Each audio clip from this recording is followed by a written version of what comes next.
Welcome to the CEO Crowd Show. I'm your host and coach, Rebecca Nesbitt, and today we're spilling the tea on why your offers aren't converting as part of a 3-part series. If you are asking yourself why your offers aren't selling, this is going to solve all your problems. So without further fluff, let's get into it, figure out and understand what's going wrong so that you can fix it and you can start selling like a ninja. We're going to start today with talking about value ladders without emotion. So you might have heard of value ladders before, and I'm going to go over them if you haven't. But there is a very specific skill that I learned that no one is teaching about the value ladder that I feel like is very important, and it is emotion.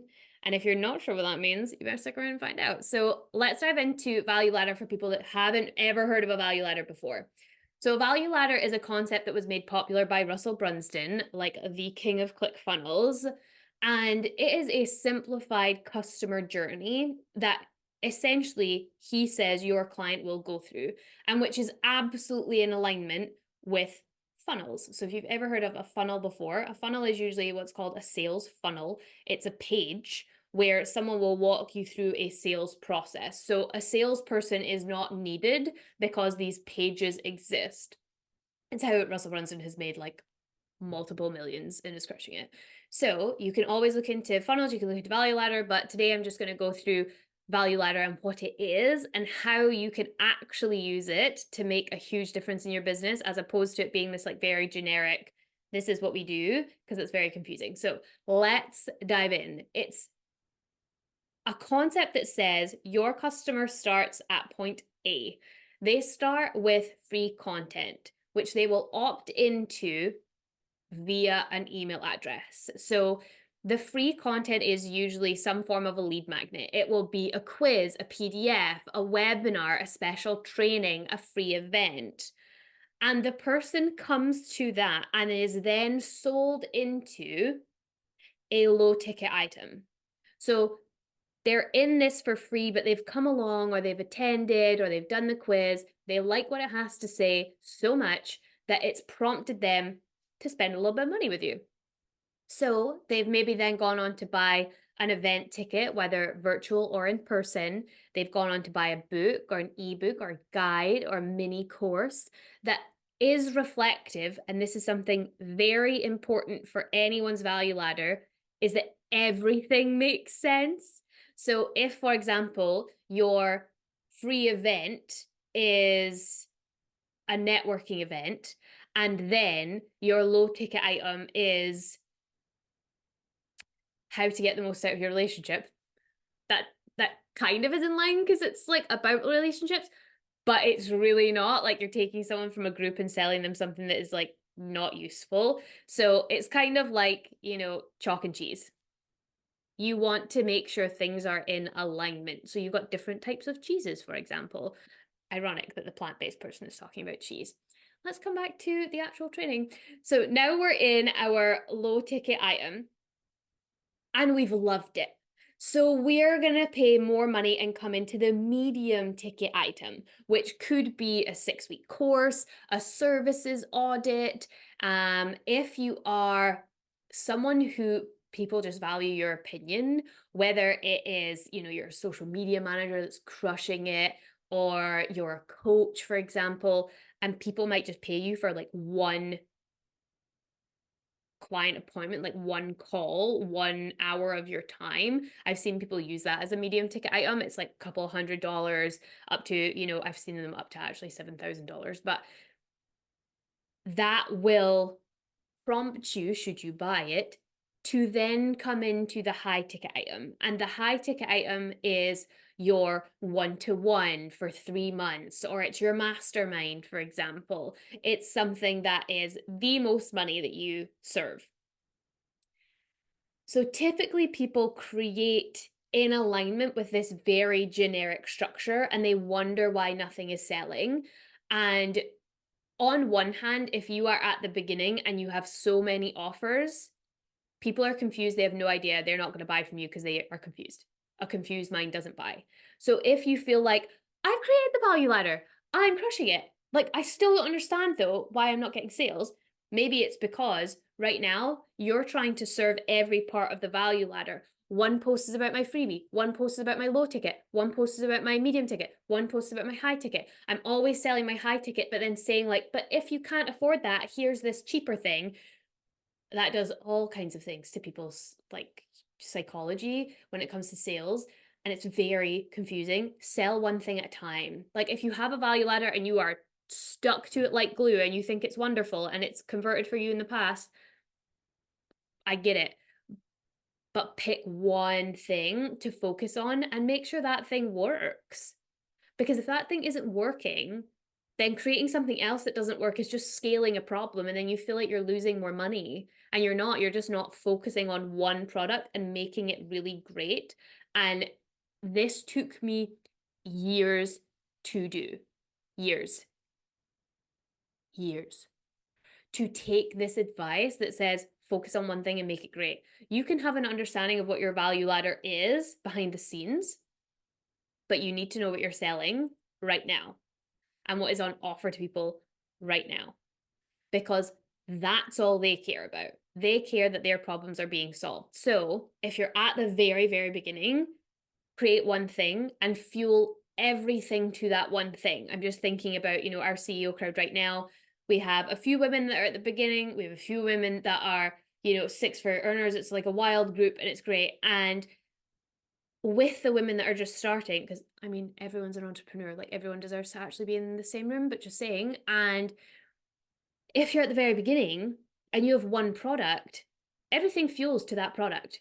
Your podcast fuels to that product, your YouTube fuels to that product, your every single post on social media fuels to that product. You don't need to always be selling, bro, but you always have to be talking about the thing that's for sale, all right? There always has to be an option for someone to work with you more or to build up that know, like, and trust so that they want to buy that one product. And once that is working, it's selling on automation, it's on repeat, it's easy, you're making the finance you want to make from it, then create something else. And it might not be an ebook. It might genuinely be you start with like high ticket one-to-one. That's what I did. I started with high ticket one-to-one, was able to make that work, and then realized that's not creating the life that myself and my husband would like to have in a few years, because I'll just be working all the time and on call for people all the time. And that doesn't serve our lifestyle. So now I have the finances and the know-how to create something else that will really work in with our lifestyle. And I think, talking about alignment, that's an entire other show. But when it comes to your value ladder, typically people are creating off this very generic structure and saying, I have this in place, but they're trying to sell it all and people are confused. So that could be what's happening if your offers aren't selling. And the other thing, and this is what like no one is telling anyone about value ladders. I learned this from one of my coaches, Build with Becky. You can find her on Instagram, Build W Becky. And she's absolutely incredible. She's worked with huge brands like Boss Babe, and just such a gift of a human. And I think it's very important because I don't know about you, I hear podcasts all the time and people talk about my coach this and my coach that. And I'm like, who are they? So this is who I learned this from. And she spoke to me in a way that no one had ever spoken to me about value ladders. We spoke about our customer journey, which is slightly different from a value ladder because it genuinely is like all of the points of the customer journey, not just here's the free thing, here's the low ticket thing, and so on. It's like, what is every interaction? And she was like, people don't consider the emotion that people go through on this journey. It hit me like a freaking bus, y'all, because we don't. We think, here's the freebie. It's a natural lead into this low ticket product, which is a natural lead into this high ticket this medium ticket product, and then onto this high ticket product. I can't understand why people aren't buying. It's because we're not serving them emotionally. We're serving them what we think is the right next step. And we're going to dive into that. Oh, we're going to dive into that in the next part of this series. But for now, consider the emotions that people are going through, because we really had to consider the emotions that people were going through very specifically with our free lead product. Like our lead magnet is a CEO crowd networking event. Come along, see if you like the vibe. I think it's really important that if you're going to be in community, you need to actually serve community instead of being like, come to our webinar. It's very like disjointed from community. So that's just my personal opinion. That may change, but I feel like for right now and for where we're at, if you want to be in community, come experience community and how we do it. And if you like that, then obviously that means our community is for you. But when it came to what do people feel after they've come to your event? And it went two ways. One was they got absolutely everything they were looking for. They got more connections, more people on their social media, a total hype squad, an accountability partner. They got opportunities to speak on other podcasts or with other creators, opportunities to create together. So Instagram collaborations is huge. And they potentially got some clients out of it. Well, they are very highly served. And then it's thinking like, well, what is their emotional need to buy then? Well, maybe there wasn't one before because we used to just say, just come back to our events. Now we've capped our events like, oh, the emotional need is this really worked, this community thing. Who'd have thunk it? So then I'll buy in because that serves my emotional need. But then you also got a pool of people that didn't maybe necessarily get what they wanted. They didn't do any follow up. And as much as you can try and integrate follow up for people, and I'm forever connecting people in DMs, and I'm like, you need to speak on this podcast. You need to connect with this person. This person can answer your question. No matter how much you facilitate that, and oh Lord, do we try, there will be people that maybe went to that event for a particular purpose. I want to get, 10 clients out of an event that has 25 people in it, and they didn't get that. And then they feel like, well, what do they feel like then? Maybe they feel like my offer sucks. Or maybe they feel like I'm not likable. I don't belong. I didn't like that vibe. Like they were very hyper for me. Like maybe it's that we're genuinely not the right place. And that will be accurate for some people. Like we are not the right place for some people. 100% I know that. And my ego is not too big for me to admit it. But there will also be people that just were not served. It just wasn't the right mix of people for them. And then what do they feel? Well, they probably feel like they still really want community. They came to a community event. They probably still really want to connect with people. But now, because we've taken away that option of coming again and again and again, they feel left out. So then what do we do? Well, then we created our quarterly events that are totally free. It's another lead magnet that we use. Come along to the quarterly events. It's a bigger room, yes, but then you're put into smaller groups.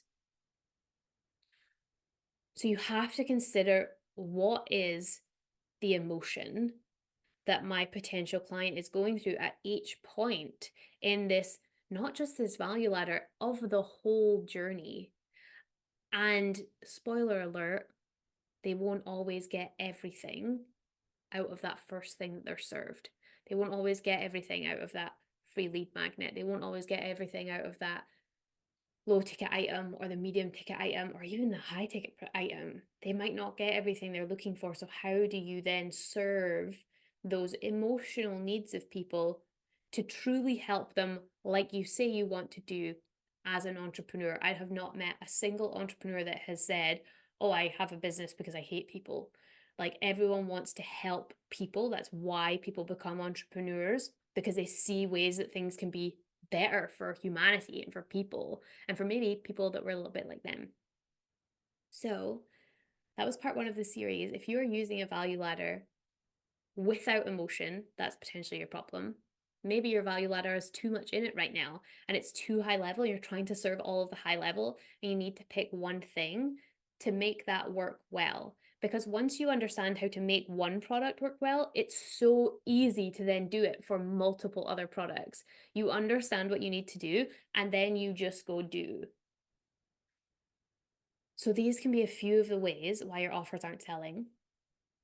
And if you feel like, hey, emotional need, I didn't get everything I needed out of this, perfect. We'll see you next week for our next episode where we go even deeper into why your offers aren't selling and how you can fix it. And essentially, this show has come out of, and especially right now, has come out of multiple onboarding calls with female entrepreneurs in the last few weeks into the CEO crowd. And this is touching on some of the concepts that we've really been discussing one to one. When people really share, like, this is what's going on in my business, I completely understand. And that's why this exists, is so that we can all benefit from that knowledge. And if you want to experience the CEO crowd for yourself, if these are discussions that you're like really into and like having, then you can. Totally free. Like I said, I know I mentioned it in this show, like come along to our free networking events. And we would love to see you there. The link is in the description if you'd like to directly promote your business to over 250 women in our network. I know what? This is what happens when something starts working. It's really exciting. You get to do this. You get to speak live. No, like, put what you do in the chat. This is you getting an opportunity to share what your business is, what it means to you, why you do it, and what you're working on right now. And then, whatever you need, we're here to support. So you can ask for what you need too. Maybe you need some speaking opportunities. Maybe you're looking for people to come and speak on your podcast. Maybe you want to speak in front of groups in memberships. Maybe you want to get more followers, bulk up those freebie, subscriptions. So people that have given you their email address, like get that email list huge, like whatever it is, like reviews for your podcast, the clients, referrals, the opportunities are completely endless when it comes to this event. So, whatever you need, we're here to support you. And until next week, we'll also be over here at the CEO Crowd, believing in you.